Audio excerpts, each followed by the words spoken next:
Last month, I spent like an embarrassing amount of money and 3 full days building this custom, um, perfectly angled carpeted ramp just because my Ugh. cat seems slightly hesitant to jump onto the sofa. Oh, wow. Yeah, that is some serious dedication. Right. I mean, we really will do absolutely anything for our pets, And won't we? sheesh. But today's deep dive takes that devotion to an entirely different level. It really does. It's wild. Yeah. So we're looking at UNSW research notes and some recent tech journalism to explore this incredible mission. We're unpacking exactly how a citizen scientist used AI to basically hack his dog's biology. Which is just phenomenal. Totally. And, speaking of AI, whether you need help with AI training or automation, software development, or just uncovering where AI agents could make the most impact in your life or business, you should definitely check out our sponsor, embersilk.com. Yeah, they do great work. They really do.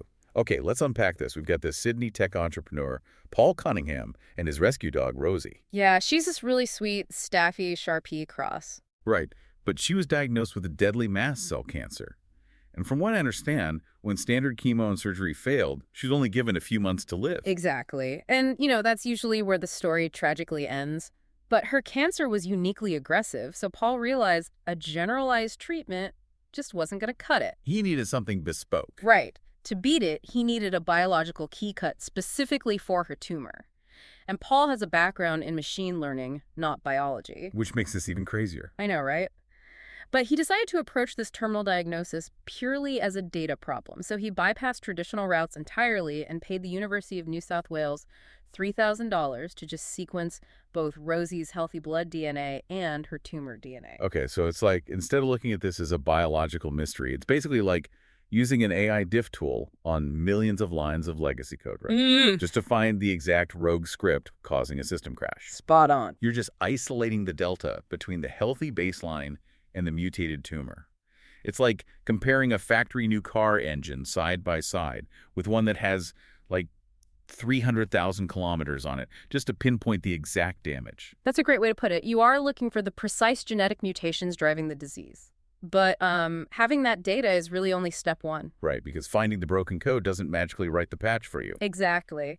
What's fascinating here is how he used that data. Initially, Pope was a target for an existing immunotherapy drug, but the pharmaceutical company actually denied him compassionate use. Oh man, that's brutal. Yeah, so he pivoted to mRNA.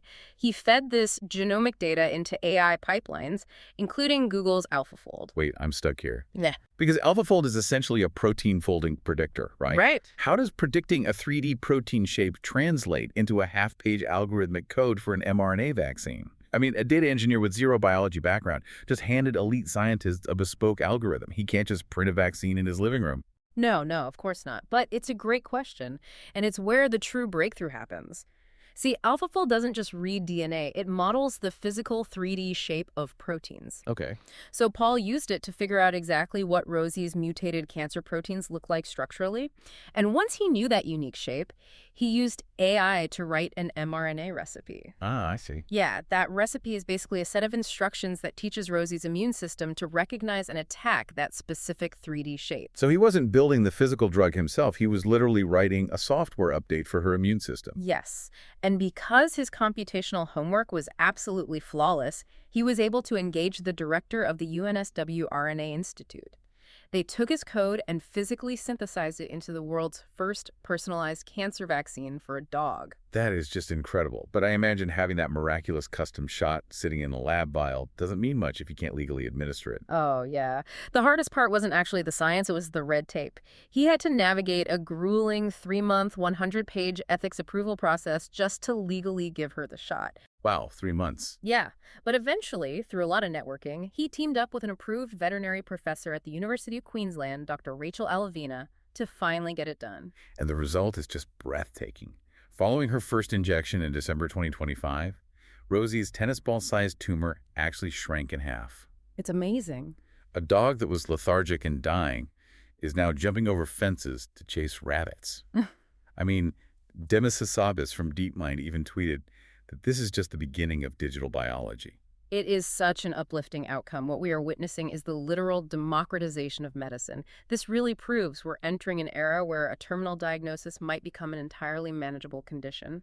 So what does this all mean for us? It leaves you with a truly inspiring thought to ponder.